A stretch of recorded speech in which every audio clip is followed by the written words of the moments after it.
Bom dia, bem dispostos. Sejam todos muito bem-vindos. Vamos começar então? Olá, Eliel, quanto tempo? Olá, Carla, Wesley, bom dia, Franciele. Então vamos começar? Em nome do Pai, do Filho e do Espírito Santo. Amém. Senhor, nessa manhã desse 12º dia, onde nós estamos buscando entender e aprender mais sobre qual o propósito que o Senhor tem com as nossas vidas, nós queremos te entregar, Senhor, o nosso coração e, em especial, eu quero te entregar, Senhor, todo o cansaço, te louvar porque o dia de ontem foi um dia extremamente desafiador, mas eu venci esse dia e eu estou aqui com cada uma dessas pessoas que se propuseram a viver esse propósito comigo durante esses 40 dias. Quero te agradecer pela vida de cada pessoa que está aqui, Senhor. E que, Senhor, nós saiamos desta nossa live, desse nosso momento, com o nosso coração cheio de Ti, sentindo o quanto somos amados por Ti, Pai.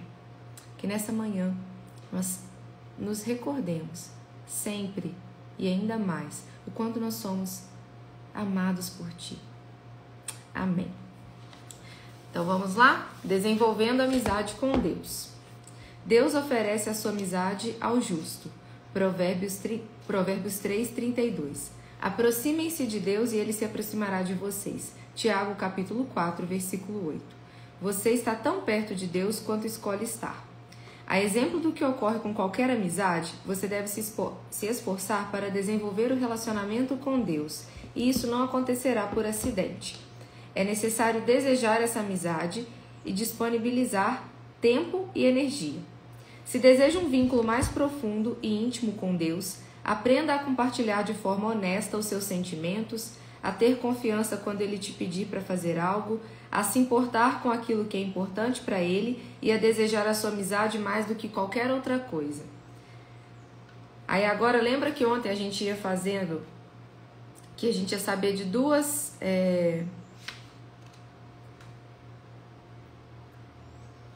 formas de cultivar a amizade com Deus e que hoje vão ser as outras 4? Então, ontem a gente falou sobre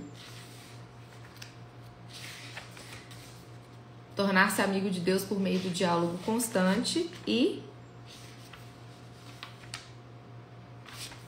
por meio da meditação contínua. Lembra que quem é preocupado sabe meditar, a diferença é que você está com o pensamento direcionado para aquilo que não era para estar constantemente no seu pensamento e que é para você substituir isso por pensamentos relacionados ao amor a Deus, jaculatórias ou então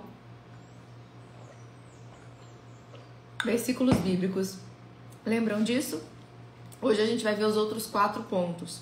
Um deles é: devo optar por ser sincero com Deus. O primeiro elemento fundamental de uma amizade mais profunda com Deus é ser absolutamente sincero sobre as suas falhas e sobre os seus sentimentos.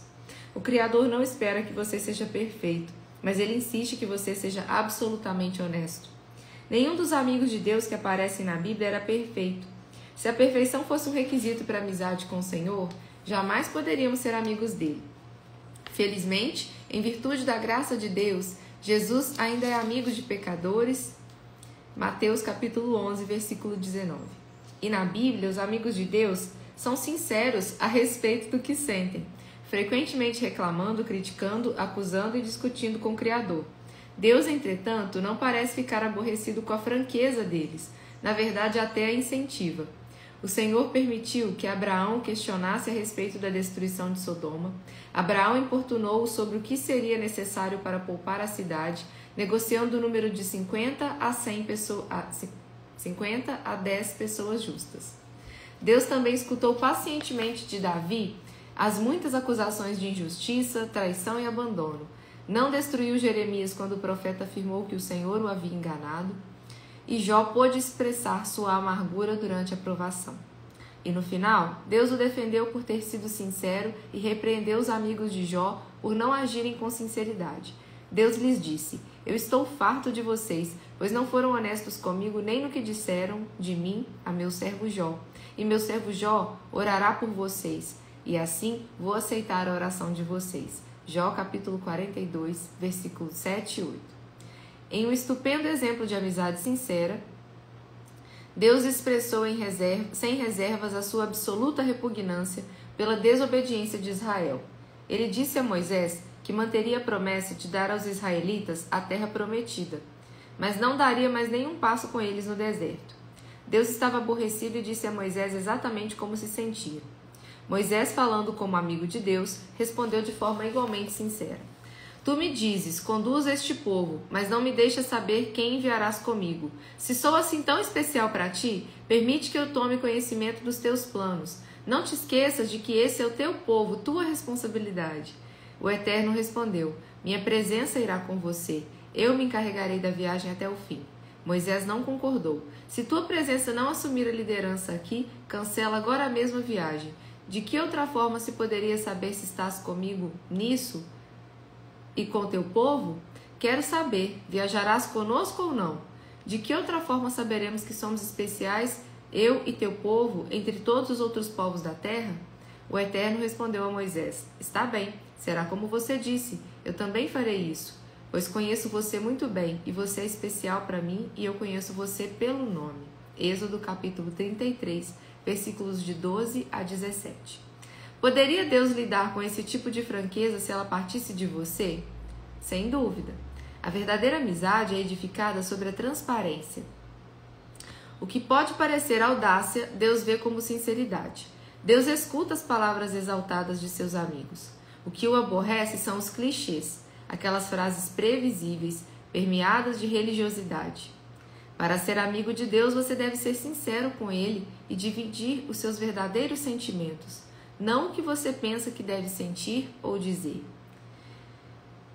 Quem sabe você precise confessar alguma raiva ou ressentimento oculto em relação a Deus em certas áreas da sua vida, nas quais você se sentiu enganado ou decepcionado. Até que tenhamos amadurecido o suficiente para compreender que o Senhor usa todas as coisas para o nosso bem, abrigamos ressentimentos em relação a Ele por causa da nossa aparência, formação, orações não respondidas, mágoas do passado e outras coisas que mudaríamos se fôssemos Deus. As pessoas frequentemente o culpam por mágoas causadas por outras pessoas, e isso resulta no que William Backus chama seu rompimento oculto com Deus. A amargura é a maior de todas as barreiras para a amizade com Deus. Por que eu iria querer ser amigo de Deus se Ele permitiu isso? O antídoto, é claro, é perceber que o Senhor sempre age em nosso benefício, mesmo quando sofremos e não conseguimos entender o que está acontecendo. Livrar-se dos ressentimentos e revelar o que sentimos, porém, são os primeiros passos para a cura. A exemplo do que faziam os amigos de Deus na Bíblia, diga a Ele exatamente como você se sente. Reflita a respeito de Jó, de Asaf e de Jeremias e de Noemi. Para nos instruir em uma honestidade sincera, Deus nos deu o livro de Salmos, um manual de adoração repleto de linguagem impetuosa, fúria, dúvidas, medos, ressentimentos e sofrimentos intensos, combinados com ação de graças, louvores e declarações de fé. Todas as emoções possíveis estão catalogadas em Salmos. Quando você lê as confissões emocionadas de Davi e de outros compositores, percebe que é assim que Deus quer que você o adore, sem reter absolutamente nada do que sente. Você pode orar como Davi: derramo diante dele as minhas queixas e conto-lhe todos os meus aborrecimentos. Estou totalmente abatido. Salmo 142, versículo 2 e 3. É animador saber que todos os amigos íntimos de Deus, Moisés, Davi, Abraão, Jó e outros, defrontaram-se com dúvidas. Em vez de mascarar seus receios com frases feitas, eles os expressaram sincera, aberta e publicamente. Exprimir as dúvidas pode ser o primeiro passo em direção ao nível seguinte de intimidade com Deus.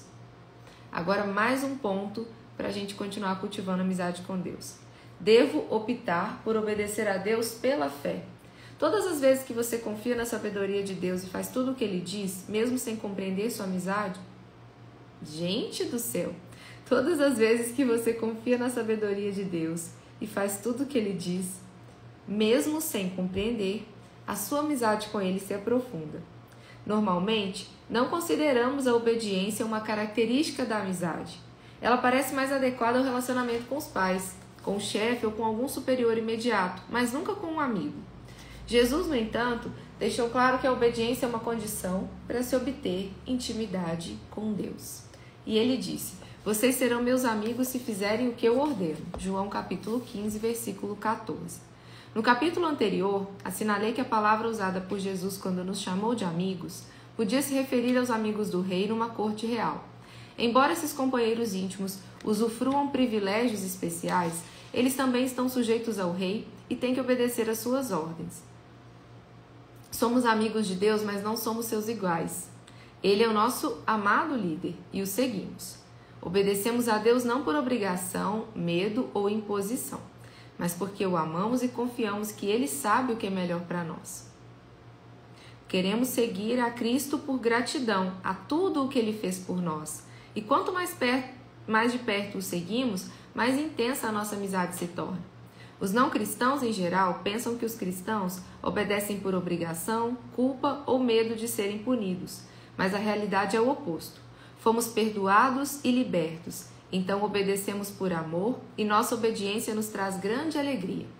E Jesus disse: como o Pai me amou, assim eu os amei. Permaneçam no meu amor. Se vocês obedecerem aos meus mandamentos, permanecerão no meu amor, assim como eu tenho obedecido aos mandamentos do meu Pai, e em seu amor eu permaneço. Tenho dito essas palavras para que a minha alegria esteja em vocês e a alegria de vocês seja completa. João capítulo 15, versículos de 9 a 11. Observe que Jesus espera de nós o mesmo comportamento que ele tem com o Pai, que é o modelo para o nosso relacionamento com o Filho. Foi por amor que Jesus realizou tudo o que o Pai lhe pediu. A verdadeira amizade não é passiva, é atuante. Quando Jesus nos pede que amemos o próximo, ajudemos os necessitados, dividamos os nossos recursos, conservemos a nossa vida irrepreensível, perdoemos e levemos outras pessoas a Ele, o amor estimula-nos a obedecer imediatamente. Em várias ocasiões somos desafiados a realizar grandes coisas para Deus. Na realidade, o Senhor fica mais satisfeito quando fazemos pequenas coisas para Ele espontaneamente. Elas podem passar despercebidas para outras pessoas, mas Ele as observa e as considera atos de adoração. Grandes oportunidades podem acontecer uma única vez durante toda a vida, mas pequenas oportunidades nos cercam todos os dias. Mesmo por um simples ato como dizer a verdade, ser gentil ou animar alguém, trazemos um sorriso à face do Senhor. Deus guarda simples atos de obediência como se fossem um tesouro mais precioso que louvores, orações ou ofertas. A Bíblia diz: o que agrada mais ao Senhor, holocaustos e sacrifícios ou obediência à sua voz. É melhor obedecer do que sacrificar. 1 Samuel 15, versículo 22. Jesus iniciou o seu ministério público com a idade de 30 anos, ao ser batizado por João. Naquele momento, Deus falou do céu: este é o meu filho amado, e eu estou plenamente satisfeito com ele. Mateus capítulo 3, versículo 17. O que Jesus fez durante aquelas 3 décadas que agradou tanto a Deus? A Bíblia silencia a respeito desse período da vida de Cristo, exceto por uma única frase que encontramos em Lucas 2, 51. Então, foi com eles para Nazaré e era-lhes obediente. 30 anos agradando a Deus foram resumidos em 3 palavras: era-lhes obediente. E aí, mais um ponto de como cultivar a amizade com Deus: devo optar por valorizar o que Deus valoriza. É isto que os amigos fazem, eles se importam com o que é importante para a outra pessoa. Assim, quanto mais você se torna amigo de Deus, mais se importará com o que é importante para Ele, mais sofrerá com o que lhe causa sofrimento e mais se alegrará com o que lhe dá prazer. Paulo é o melhor exemplo disso. As prioridades de Deus eram as suas prioridades, e os desejos de Deus eram também os seus desejos. O que me deixa tão abatido é que me preocupo demais com vocês. É a paixão de Deus queimando dentro de mim. 2 Coríntios 11, versículo 2. Davi se sentia da mesma forma, pois o zelo pela tua casa me consome, e os insultos daqueles que te insultam caem sobre mim. Salmo 69, versículo 9. O que importa mais para Deus? A redenção de seu povo. Ele quer... Só um segundo, gente. Deixa eu só liberar a entrada do personal. Só um segundo.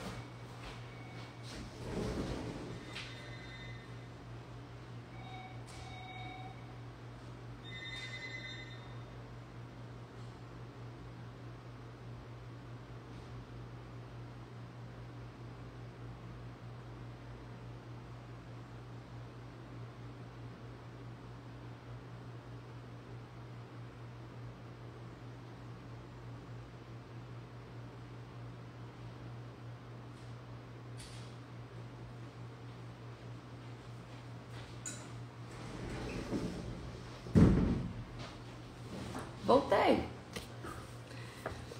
Vamos terminar então. Voltando aqui, ó. O que importa mais para Deus? A redenção de seu povo. Ele quer que todos os seus filhos perdidos sejam encontrados. Esse é o único motivo pelo qual Jesus veio a este mundo. A coisa mais preciosa ao coração de Deus é a morte de seu filho. A segunda coisa mais preciosa é quando seus filhos comunicam essa boa nova às outras pessoas. Para ser amigo do Senhor, você deve se interessar por todas as pessoas ao seu redor, pois Deus se importa com elas. Os amigos de Deus falam dele aos amigos. E aí, mais um passo. Devo desejar ser amigo de Deus mais do que qualquer outra coisa. Os Salmos estão cheios de exemplos desse desejo. Davi desejou apaixonadamente conhecer a Deus, expressando-se com palavras como anelo, anseio, sede e fome. Ele ansiava pelo Senhor e declarou: há uma coisa que eu realmente desejo do Senhor, o privilégio de viver durante toda a minha vida na sua presença, para descobrir a cada dia um pouco mais da sua perfeição e do seu amor. Salmos 27, versículo 4. Em outro salmo ele diz: o teu amor para mim vale mais que a vida. Salmo 63, versículo 3. O desejo de Jacó pelas bênçãos de Deus era tão intenso que ele lutou uma noite inteira com o Senhor, dizendo: não te deixarei ir, a não ser que me abençoes. Gênesis 32, versículo 26. A parte mais maravilhosa dessa história é que Deus, que é todo-poderoso, permitiu que Jacó vencesse. O Criador não fica ofendido quando lutamos com ele, porque lutar exige contato pessoal e nos traz para perto dele. Lutar também é uma atitude apaixonada, e Deus gosta quando demonstramos paixão por ele. Paulo foi outro homem que nutriu uma amizade ardente com Deus. Nada era mais importante. Era a sua primeira prioridade, objeto de sua total concentração e o mais importante objetivo de sua vida. Esse foi o motivo pelo qual Deus usou Paulo de forma tão grandiosa. A The Amplified Bible exprime toda a força da paixão de Paulo. Meu firme propósito é que eu possa conhecê-lo, e que possa conhecê-lo cada vez mais profundo e intimamente, percebendo, reconhecendo e compreendendo as maravilhas de sua pessoa com mais clareza e intensidade. Filipenses 3, versículo 10. A verdade é, você está tão perto de Deus quanto escolhe estar. A amizade íntima com Deus é fruto de uma escolha e não de uma eventualidade, e você deve buscá-la intencionalmente. Você realmente a deseja mais do que qualquer outra coisa? Qual a importância disso para você? Vale a pena desistir de outras coisas por causa dela? Vale, né, gente? Valeria ela o esforço de desenvolver certos hábitos e habilidades? Talvez você tenha sido apaixonado por Deus no passado, mas perdeu aquele desejo. Esse foi o problema dos cristãos de Éfeso. Haviam perdido o primeiro amor. Faziam todas as coisas corretamente, mas por obrigação e não por amor. Se você está passando por alguma instabilidade espiritual, não se surpreenda quando Deus permite que você sofra. O sofrimento é o combustível da paixão. Ele gera energia com tal intensidade que transforma o que normalmente não possuímos.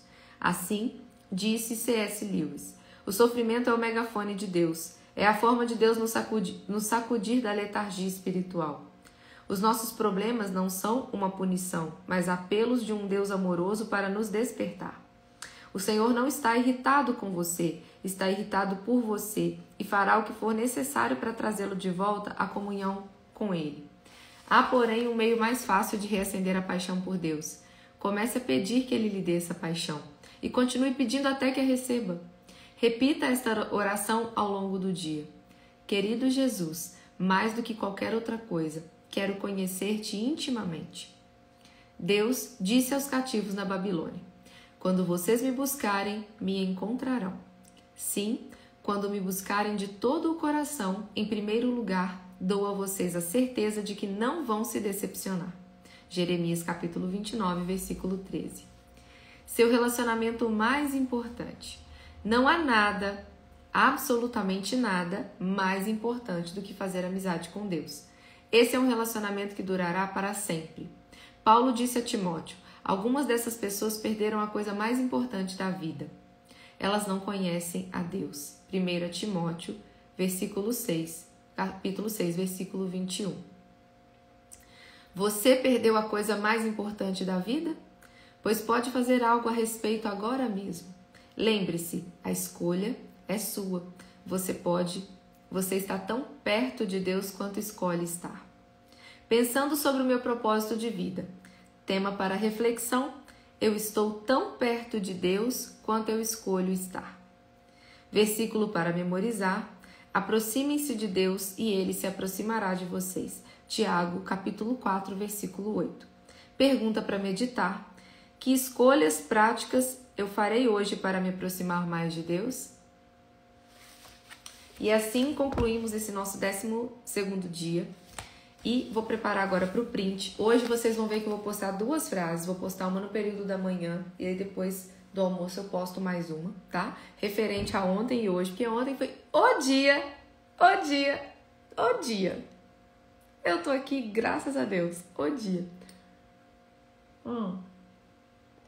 Certeza, ó, o filtro pegando o desenho do copo, o desenho da boca no copo.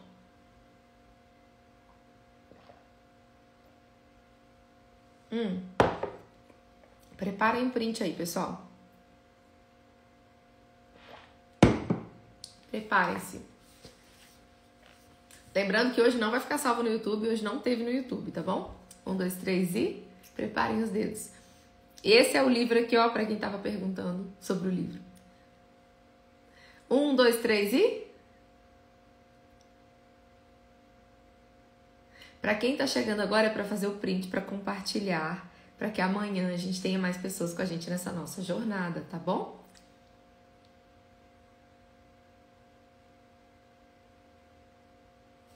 Fomos? Beleza? Então eu vou postar a frase para vocês, tá bom? E a gente se vê amanhã às 5h27 em mais uma live. Beijo grande para vocês e até amanhã.